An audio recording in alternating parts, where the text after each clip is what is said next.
জাহিরি গুনাহ রব্বুল আলামিন সহজে মাফ করেন না, আর বাতিনি গুনাহ তওবার সঙ্গে সঙ্গে মাফ হয়ে যায়। কেন বাতিনি গুনাহ মাফ হয়, কেন জাহিরি গুনাহ মাফ হয় না? জাহিরি গুনাহ করার দ্বারা নিজে তো গুনাহগার হইল, আরো 10 জনকে গুনাহগার বানাইলো। বাতিনি গুনার দ্বারা নিজে গুনাহ করলো, মাগার অন্য কেউ তার থেকে গুনাহ শিখলো না। উদাহরণত কেউ যদি সিগারেট খায়, কেউ যদি জেনা করে, কেউ যদি ঘুষ খায়, কেউ যদি এলাকার মানুষের সম্পদ চুরি করে, একত এটা গোপনে গোপনে করছে, আল্লাহর কাছে মাফ চাইছে, আর কোনোদিন করে নাই, মাফ হয়ে যাবে। কিন্তু 2 নাম্বার হইল, করছে তো করছে, আবার মানুষকে দেখায় দেখায় করছে, আবার ওই গুনাহটাকে জায়েজ বানানোর সুরত তালাশ করছে, আবার দলিল দিয়া গুনাহটাকে হালাল বানানোর ফিকির করছে। এই সমস্ত বান্দাদেরকে রাসূল করিম সাল্লাল্লাহু আলাইহি ওয়াসাল্লাম বলেন, আল্লাহ পাক অন্যদেরকে মাফ করলেও এই সমস্ত বান্দাদেরকে মাফ করেন না, কারণ সে একা গুনাহগার হয় নাই, আরো 10 জনকে নিয়ে গুনাহগার হইছে, নিজেও গোমরা, অন্যদেরকেও গোমরা করছে।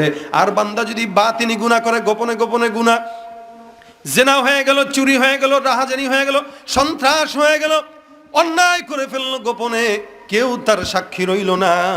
এই সাক্ষী না থাকার কারণে আল্লাহ পাক রব্বুল আলামিন বলেন, বান্দা তুমি যে গুনাহ করলা, এই গুনাহগুলা করার পরে কেউ সাক্ষী নাই, আমি আল্লাহ জানি, আর কেউ জানে না, তুমি আর আমি আল্লাহ ছাড়া কেউ জানে না। সুতরাং আমাদের ভিতরে লেনদেনটা আমি আল্লাহ ক্লিয়ার করে দিলাম। আর যদি সাক্ষ্য কেউ থাকে, কিয়ামতের ময়দানে যখন রব্বুল আলামিন মাফ করে দেয়, আরেকজন বান্দা রব্বুল আলামিনকে ডাক দেয়া বলে, আল্লাহ, যেই বান্দাটা আমার চোখের সামনে গুনাহ করলো, বান্দা তাকে যদি মাফ করে দাও, আমি দোষ করলাম কি? আল্লাহ ডাক দিয়া বলে, হে বান্দা, আমি তো তোমাকে মাফ করে দিয়েছিলাম, মাগার তুমি 10 জনকে সাক্ষী রাখার কারণে তারা অবরোধ করা শুরু করে দিল, হরতাল করা শুরু করে দিল। এখন তাদেরকে যদি মাফ করা লাগে, তাহলে তোমাকে যদি মাফ করা লাগে, তাদেরকেও মাফ করতে হয়। সুতরাং সাক্ষী থাকার কারণে, যদিও তার কপালে মাফটা ছিল, মাগার এই বন্ধুর কারণে মাফটা আবার আস্তে আস্তে উঠে যায়। এই কারণে জাহিরি গুনাহ একটা, বাতিনি গুনাহ আরেকটা। বাতিনি গুনাহ গোপনে করে, আবার গোপনে আল্লাহর কাছে ক্ষমা চাইলে মাফ হয়ে যায়। আর জাহিরি গুনাহ মানুষের সামনে করে, যতই মাফ চাক না কেন, কারণ তার এই গুনাহ দেখে তো আরো 10 জন গুনাহ করলো, ওই গুনাহের যতগুলো গুনাহ আসবে, সব গুনাহগুলো এই বান্দাটার কাঁধে চলে যায়। এই কারণে মুসলমান বন্ধু যখন ঠিক রাখবেন, কেমন বন্ধু রাখবেন? আল্লাহ পাক রব্বুল আলামিন বলেন, ইয়া আইয়ুহাল্লাযীনা আমানুত্তাকুল্লাহ হাক্কা তুকাতিহি, ইয়া আইয়ুহাল্লাযীনা আমানুত্তাকুল্লাহা ওয়া কুনু মা'আস সাদিকিন।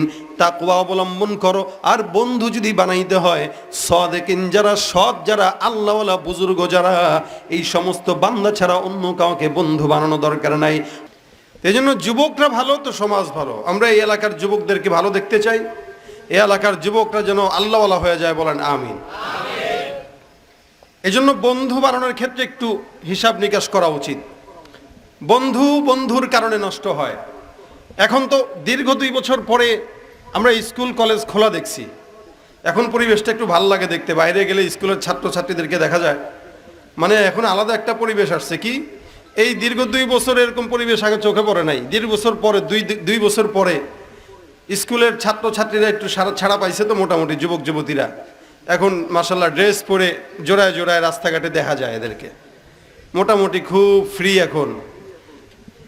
আবার কেউ কেউ আছে গাছের চিপায় এলাকায় জায়গায় জায়গায় দাঁড়িয়ে দাঁড়িয়ে সিগারেটও টানে, বন্ধুরে উস্কায় যে একটা টান দেস না, এক দিলে সমস্যা কি, একটা দে। বন্ধু তার পাল্লায় পরে একটা টান দেয়, প্রথমে একটু কাশে, প্রথমবার একটু কাশ হবে, পরে হয়তো ঠিক হয়ে যাবে। এই 2-4 বার করে করে এক সময় সেও সিগারেটে আসক্ত হয়ে যায়। সিগারেট থেকে গাঁজা, গাঁজা থেকে ইয়াবা, ইয়াবা থেকে আরো বড় যেগুলো আছে, ওগুলো আমাদের সব নাম জানা নাই, এগুলো শুনি, পত্রিকায় পড়ি, তাই জানি। আস্তে আস্তে বড় বড় অন্যায় সে জড়িত হয়ে যায়। কেন? মূলে ওই বন্ধুটার সমস্যা। মূলত তারা সিগারেট ধরাইছে, সে এই সিগারেট ধরাইলো একদিন, এখান থেকে তার অধপতন শুরু। এর খারাপটা অনেক বেশি খারাপ হয়, যার কারণে রব্বুল আলামিন বান্দাদেরকে এই বিষয়ে সতর্ক করেছেন। আল আখিল্লাউ ইয়াউমা ইদিন বা'দুহুম লিবা'দিন আদুউন, যে কিয়ামতের ময়দানে অধিকাংশ বন্ধু তার বন্ধুর কারণে নষ্ট হয়ে যাবে। অধিকাংশ বন্ধু যারা থাকবে, এরা দুনিয়াতে বন্ধু থাকবে ঠিক, কিয়ামতের ময়দানে এরা বন্ধু থাকবে না, একজন আরেকজনের শত্রুতে রূপান্তরিত হবে। কেন? দুনিয়াতে তো ওর ধান্দায় পড়ে সিগারেট খাইছে, ওর ধান্দায় পড়ে আকাম করছে, যা করছে গুনাহ করছে, সব তো বন্ধুর পাল্লায় পড়ে। এখন কিয়ামতের ময়দানে বলবে আল্লাহ আমার কোনো দোষ নাই। ওরা দোষ কার? কই সলিমউদ্দিনের দোষ, ও আমারে সিগারেট ধরাইছে, গাঁজা খাওয়াইছে। ও বলবে আমি তোরে ধরাইছি, দোষ দিলি, টানটা যখন দিতে বলছিলাম দিলি কেন? বলতে পারলি না দোস্ত খাবো না? একবার তুই খাওয়াইলি কেন? একবার তুই খাইলি কেন? এই ঝগড়া লাগবে, আদুউন, একজন আরেকজনের শত্রু হয়ে যাবে।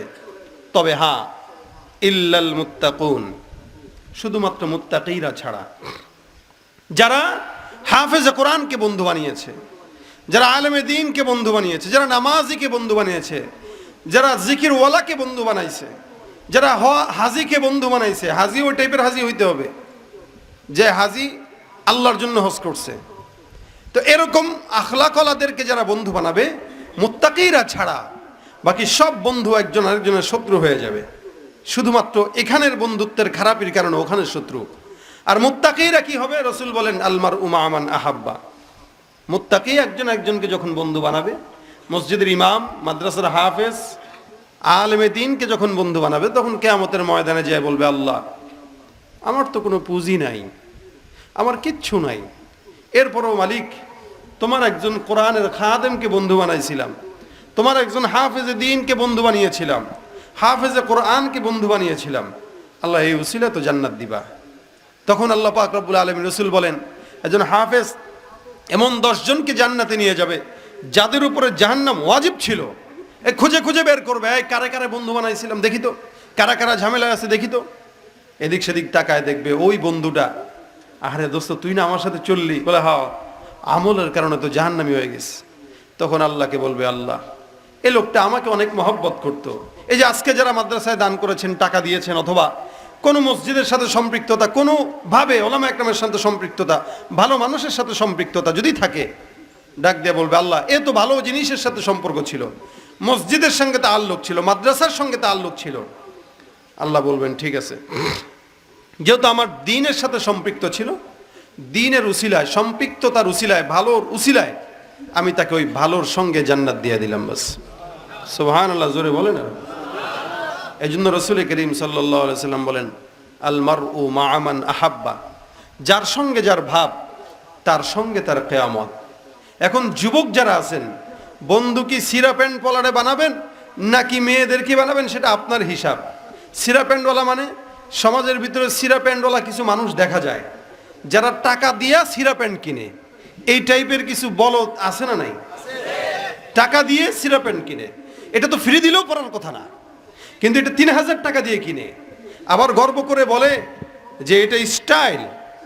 আধুনিকতা যদি উলঙ্গপনার নাম হয়, উলঙ্গপনা এটাই যদি আধুনিকতা হয়, গরু ছাগল কুকুর বিড়াল সবচাইতে বসে আধুনিক, এদের চাইতে আধুনিক কেউ নাই। কারণ আপনার তো কিছু আছে, ওদের তো কিচ্ছু নাই, সবই লেভেল। এজন্য যুবক যারা এখানে আছেন, এরকম প্যান্ট পরেন না যেই প্যান্টে সতর দেখা যায়, প্যান্ট থেকেও নাই। রাসূল বলেন এমন শেষ জামানায় পোশাক পরবে যে পোশাক থেকেও সে উলঙ্গ। বলে কিভাবে? ওই যে প্যান্ট পরছে কিন্তু হাঁটুর এখানে ছিঁড়া, রানের এখানে ছিঁড়া, পাছার পিছনে ছিঁড়া। মেয়েরা প্যান্ট পরবে ঠিকই, শরীরের ভাঁজ দেখা যাবে, পোশাক পরবে ঠিকই, অঙ্গ প্রত্যঙ্গ দেখা যাবে, পোশাক পরা সত্ত্বেও উলঙ্গ। এই কেন করে? ওই যে পাশের বন্ধু করেছে তাই আমার করতে হবে, সে পড়েছে তাই আমার পড়তে হবে। অথচ লিবাসুত তাকওয়া, আল্লাহ পাক বলেন আমি লিবাস, তাকওয়ার লিবাস আলাদা একটা দিয়েছি। এটা কি?